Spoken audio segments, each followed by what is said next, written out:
Happy gardening. I am standing outside on a hot 90 plus day, but I'm standing underneath my cattle panel with my shade cloth, which makes the temperature bearable.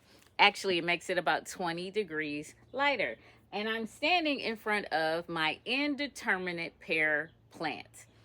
So my pear plant is a tomato, and as you can see, little tiny tomatoes on here.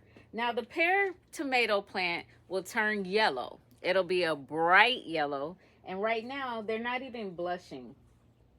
So one of the things that you'll notice with your tomatoes is that they always look different. They start out small, then they'll grow, and they kind of look like a matte color where they don't have any shine. When they're at that point, they're not ready to come off.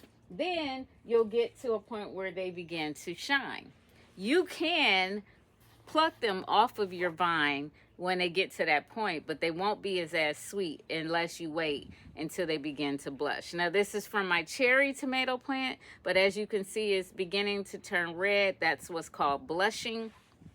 And if you wait till it gets to that point, it becomes sweeter. Now, I personally, when my plants begin to blush, I take them, I pluck them, and I put them in the window. So that way, one, I don't have to worry about insects. The ants will and the aphids will kill a blushing tomato.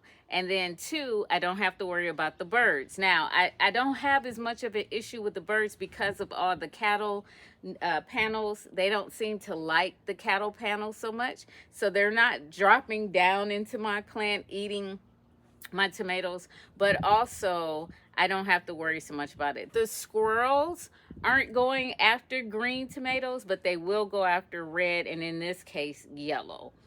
And I don't have to worry about the rabbits. I cut all of the tomatoes that are at the bottom of the plant so that none are hanging out low enough for rabbits, because the rabbits ate all of my thyme in one of my bushes, and it was because it was lower to the ground. And I know I have some baby bunnies here.